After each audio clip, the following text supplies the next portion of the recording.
Hey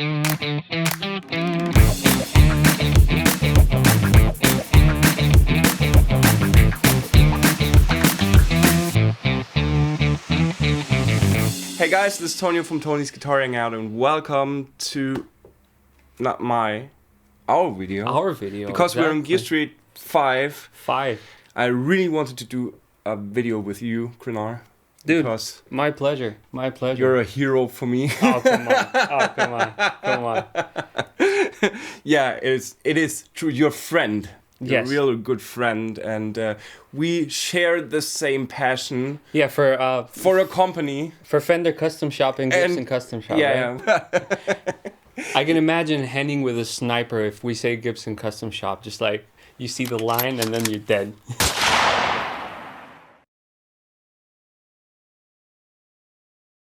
We're cleaning up.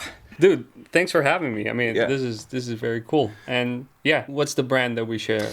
A brand which we both like and which we both owe a little bit Yes. to. They should put it in the comments, but I'm pretty sure they know what's going on. Reveal your guitar first, please. Yeah, So it's a Maybach. Of course, it's a Maybach. it's a Maybach. And do I put the hat on? I'll put the hat on. I'll have a Maybach as well, even if you can. Can you go on my camera, please? The jazz hat. Oh Yes. Oh yes. Look at that logo. That is beautiful. I mean, I love the headstock, even if it has the problem that the guitar always goes out of tune. It's worth it. It's worth it for the looks. Yeah. And I mean, the attention to detail on these guitars is incredible. Like the hue on the logo, it looks phenomenal. Of The logo. hue? The hue. I was asking, where is a U in my No. That would be weird to look at. Maybach. Maybach. But the U is very, very beautiful. Yeah. You can see that the tuners are also rounded a little bit. Yeah. This is the ice, the caking on the ice. The icing on the cake. The icing on the cake, the caking on the ice. The caking That's on what the I ice. said. That actually sounds yeah. better. It sounds So I have the Albatroz, which is made from Nick Page, and I can show it to you in the varieties of ways. If you look like this is the body, and look at these finishes, and they don't just look like real scratches. I think they also feel like... Also from the back. Is this the finger? It could be like... I'm not going to show that on camera. And we have these beautiful aged knobs, which are most of the guitars. But you have to be careful. I had these knobs on my Gold Top standard, and I went to Robin's house. Robin is a crew member from Gearstreet as well. Hi, Robin. And it was like scratching, and we opened up the back plate and did the contact spray. Yeah. And then the knob cracked. Oh, no. And the year later, I talked to Sebastian from Maybach, and he was like, yeah, that's a common thing. We had like issues with the combination of the material of the knobs. Right. And that's why the knobs did react to the contact spray, and that's why they broke. Please be careful if you restore your guitars by yourself, what you put in, because it can affect. I'm not saying this happens all the time, but it can affect the knob, and if the knob's broken, this one's really expensive and hard to find, probably. Yeah, you find it in some online shops, but it costs you at least $40 to $50. Really? One knob. Seriously? Yes, you don't want to spend money on knobs. You would want to spend money on guitars or food. I mean, dude, that's valuable information right there. Yeah. Welcome to YouTube. Ta-da! We want to hear that one first, or should No. So describe a little bit of your guitar, and then we. So basically, this one is also a Nick Page model, and it's a Stradovari, as they call it, right? Yeah. To me, this looks amazing, and what I like the most about this guitar is the combination of colors, like this white, this off-white with the anodized gold, and also the hue. I like to use the word hue today. Hue. It's H-U-E. Yeah. So the velocity between colored and not colored. That's above my pay grade. But the coloring on the headstock and on the neck as well, is just incredible. Yeah. That's what I like the most. These kind of contrasts, I like that a lot. And it looks like the wood was aged and then it got wet at some point and it looks like that. It's just incredible. It floated in the river. Yeah. Rolling on the river. Like most vintage Nashville guitars, because they have a lot of floods. Uh-huh. And a lot of vintage guitars in Nashville made out of like the floods. this. Yeah, I'm sure. All right, so do we want to listen to this one first? I want to listen to it. All right. I want to hear you play. Let's go. Because you play awesome. Thanks, man. I appreciate it. Please don't do jazz. No, just blues. With a tiny bit of jazz.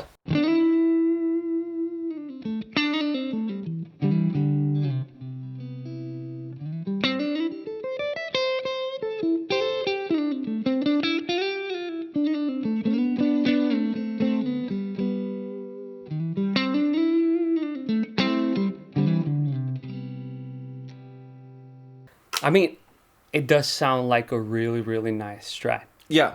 Totally. I mean, I love this sound.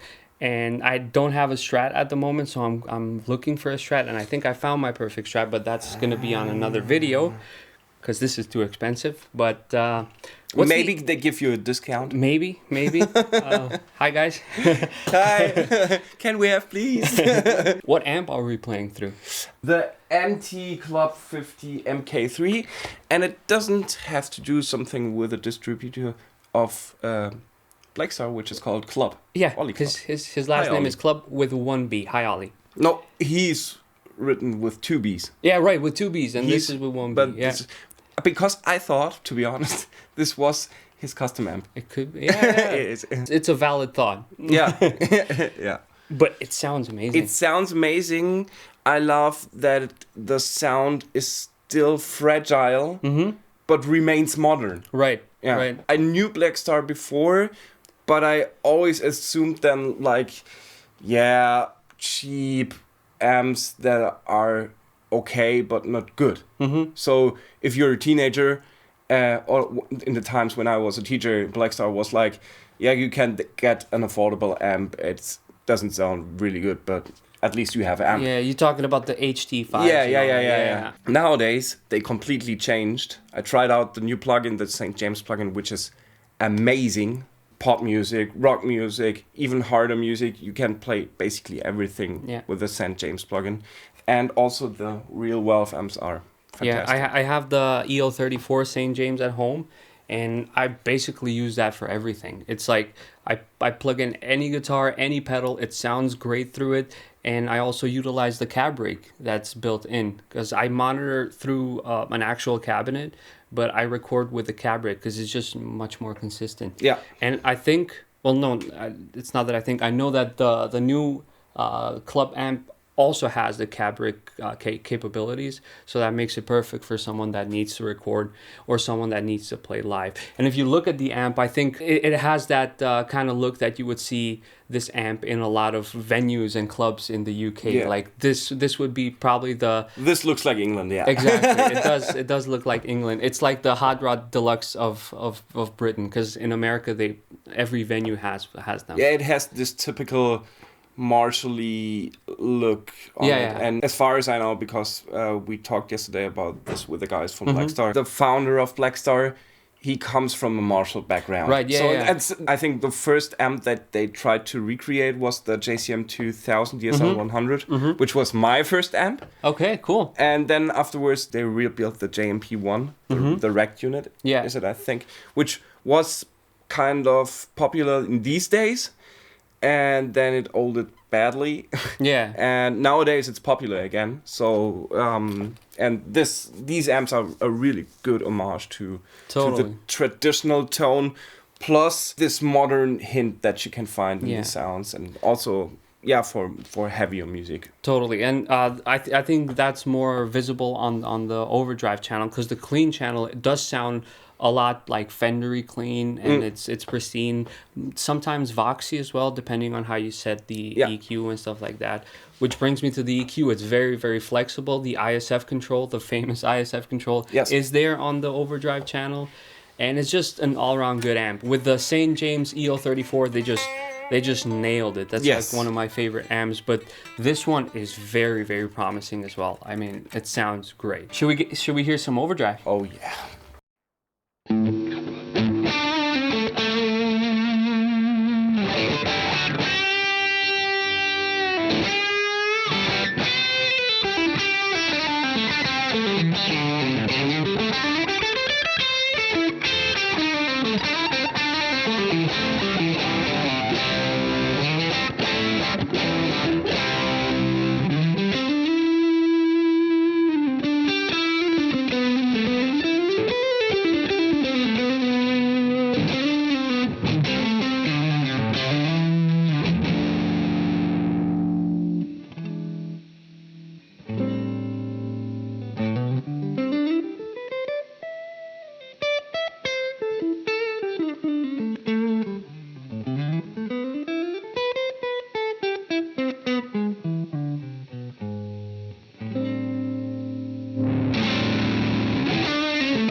It's always the combination between guitar Right. and amp. And this Strat combined with the amp is like, you feel tradition, Yeah. you see tradition, But it also but sounds it's modern. it's the step ahead. Yeah, totally. You're way cooler than with the original guitar. Right. Yeah, totally. I mean, imagine this with like a 2x12 or a 4x12. It's because we're hearing through studio monitors, great studio monitors, but it still sounds amazing. Yeah. But I think with a cab, it's just gonna sound even better. Sounding of good guitars. We should do that in the rehearsal studio. Yeah. You come to my place, we go to the Bouncing Betty Totally. rehearsal studio and we try Yeah. that out. Let's hear this thing. So what we have here is the Albatroz, like also custom shop from Maybach. By the way, it's called Maybach. Maybach. It's not Maybach, it's not Maybach, it's not Maybach. Maybach or Mibacca, like the Italians would say. But it's an Albatroz built from Nick Page. And let's first hear The clean sound. the clean Yeah. sounds. Sure. Oh, it has these strap buttons that you just... I don't get that, okay? I'm not pitching about that. Okay. But if I buy a guitar, I would have a system for my guitars. If I'm a gigging musician, I Right. would have a system for my guitars, which straps I want to make on. Right. Why isn't there the possibility to order a guitar and to choose from a different varieties of things of strap holders that I put on? Because I always go with these security locks. Right. If this guitar comes to my house, the first thing is to switch this out. Okay. And I Okay. don't get why companies are still doing their own thing on this instead of thinking about the customer. Sorry to say that, but yeah. Yeah, it makes sense. I mean, I'm not a gigging musician. I don't gig a lot, but I actually like those kinds of things. Yeah, they look... Because they look cool. they look I'm all cool. about the visuals. Yeah, yeah. So let's hear how the guitar sounds like.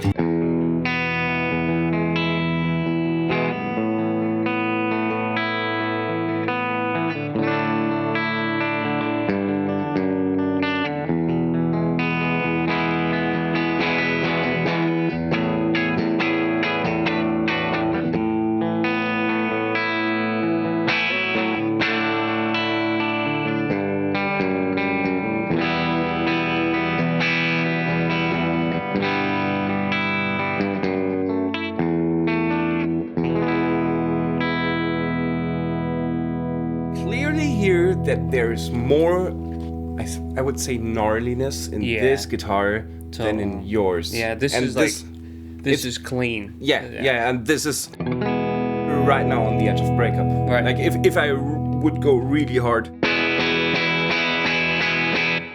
I could be at an AC/DC type of sound. Right.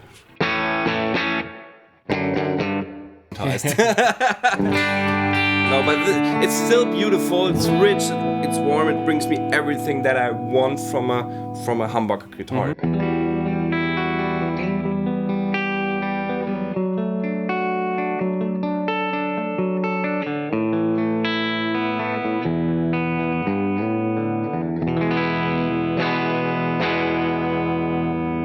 Perfect for Yeah. chords, that you play on your tracks. Even if it's humbuckers, they sound open enough to play clean tracks. Right, yeah. Because most of the time when I play with humbuckers, I have the problem that I think, this is too compressed. Right, yeah. And it just doesn't fit to the sound that I expect from a clean sound.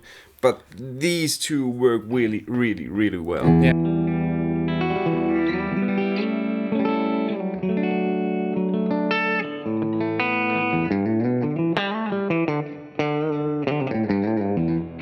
This nice little, how do I say that? Sparkle when it comes to playing single notes.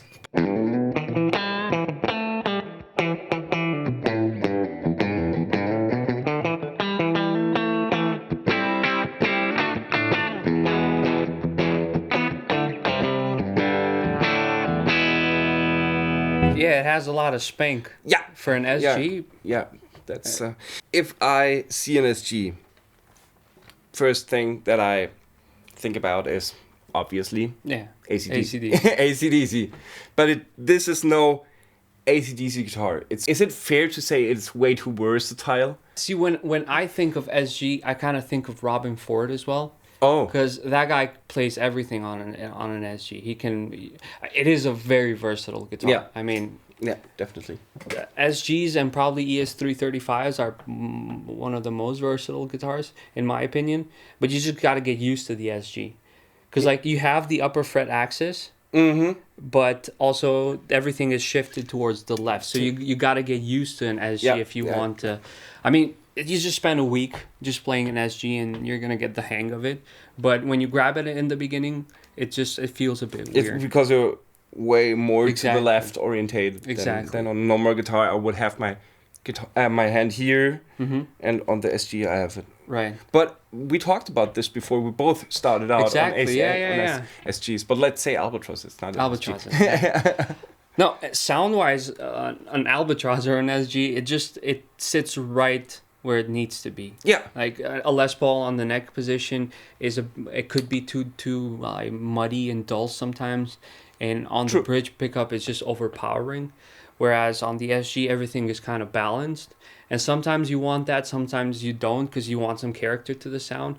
So it's just like whatever you need for the song, whatever you need for the track. Yes. That's why there is a variety of a guitar, because you need a guitar for every purpose, you know. Exactly. That's why we both have. How many guitars have you? 14. Yeah, same. 14 and proud. We have 28 guitars. Good. Yeah. Good. But they're not all expensive. No. Let's check out the real interesting part on this guitar, the overdriven sounds. Let's start in the bridge position.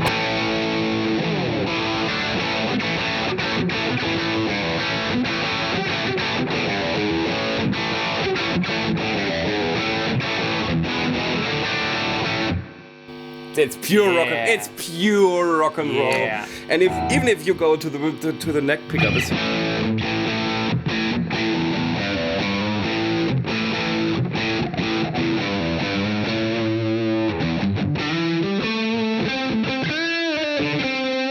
do you play a lot with the in-between position? Not so much. No, I don't. It's not really fair, because I always ignore the in-between position. Me too. But most guitars, when I accidentally play on it, I'm like, wow, this is cool. Where does this come from, you know? Yeah, and then it's the middle position. Yeah. Clack. let me check that.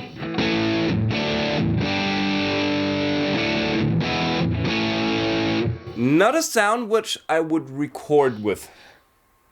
Yeah, but it feels good under the It's finger. too muddy to my taste. I would record with. That's so much.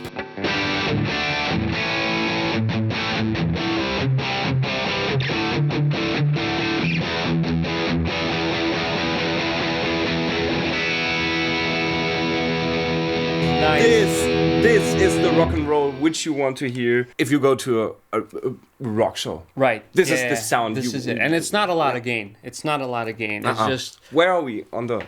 At 9 o'clock. Yeah, but the volume is turned down. Yeah, the volume is turned down. If we would go up with the volume, we could definitely go back a little bit with distortion. And also, there's this thing called pedals. They give you a lot of gain. Yeah. Nah, and it's also, I mean, I say it all the time. Us guitar players are just creatures of habit, and visuals are a thing. Whether we want to admit it or not, we look at something and then we want to play it. If it's something that you don't like but knows sounds good, you're still not going to pick it up because it just doesn't inspire you. At least for me, it's like that. I know some people that don't care about looks. They're like, if it works, if it sounds great, then fine. But I mean, come on, like, who doesn't want to grab this and play it, or that one? I mean, that one. Yeah, Depends on what you want to do with what you want to do with it, and the expectations you have in your music, the vibe. Yeah, totally. And also the look on stage. Right. Yeah. They also brought one of the standard ones in black. That also looks insane. So stunning. And that's just the production line. It's not a Nick Page or anything like that. Yeah. It's just a production line, which they do offer relicing, and most of them are relicked. You can get them in the new look finish as well. Yeah. But the value you get from Maybach, I mean, and it's 2,400, something like this. So it's almost the same price as a standard Gibson. I mean, we both wouldn't say that a Maybach is better than a Gibson, right? We wouldn't say that. No, not on camera. No, not on camera. Yeah, Never. it is. Never. We would never say that. No, but seriously, like a standard Gibson would cost you the same as a standard Maybach, but the standard Maybach is like 100 times better because it has the relicing, it has the attention to detail, and it's a small shop in the Czech Republic where they build the guitars at. Where they build the guitar. Maybach originally comes from Germany, the region of Würzburg, somewhere there. And to me, when I want to grab up a guitar, I want to have something where I have a connection to. Right. And if I think about grabbing up a guitar from, let's put out some names, Fender, Gibson, ESP, Schecter, you name it. Yeah. I don't have a connection to these guitars because in my mind, this is big corporations. They have their standing in the music industry, and that's all right for me. Mm-hmm. But if I would pick up a guitar for myself, I want to have a connection to the guitar as well as to the company. Maybach gives me this opportunity. They treat their customers as well as their artists very well. Very, very fair. But yeah, value for money, cool vibe, great sounds. Awesome looks. Cases, dude. Just the case alone, it's like a piece of art. If I go to a gig and I'm coming with my Lester Edelweiss, and everyone's like, what's inside there? and those who know it always say like, oh, that's Maybach. Maybach. Which Maybach do you have? And I'm like, yeah, Lester 72. It's so cool. Yeah. There is a standing out thing from Maybach where you can really see they put effort into every detail. Yeah. Not that just the guitar finishes, the sounds, but also on the little things like how do you carry around your guitar. Right. Yeah. Yeah. Dude, I remember when I was young and I just started guitar, like guitars were cool, but like guitar cases were something that I was really, really interested in because I had never seen a guitar case. Really? For like, I grew up in Macedonia, so you don't get a lot of options there, so to say. Sure. So a guitar case was like epic. I was like, oh man, I remember a friend of my brother's, he loaned me an Epiphone with a case, and I was more impressed by the case than I was from the guitar. It was incredible. This is, I don't have connections to my guitar cases. But maybe that's an idea to give them names and to treat them well, to give them a bath on Sunday, you know. Sunday bath for the cases. Yeah. I have to talk about this with my wife. Yeah, remove the funk. Yeah. Dude, thanks for having me. It was a real pleasure. It was a real pleasure. Thank you for being in this video, to doing this with me. Thank you to Henning, to Leslie, to Michiel, to the switcher up there. Peter, wave for the camera. He's waving up there. Thank you for the whole event, for setting this up, for being Henning, and for for inviting us. I mean, I don't know why they get me here, but anyways, it's fun. I know it. I have to do the vlogs. Make sure to follow hashtag 42GS5 spelled F-I-V-E. Yeah, people know how to spell, but 5 is spelled. And check out some more content from all the amazing content creators here. Yeah. And I think we should end the video here. And always remember, every time we pick up the guitar, we will get a little bit better. Totally. And on this journey, we both wish you a lot of fun and a lot of gear. Stay safe. Stay safe.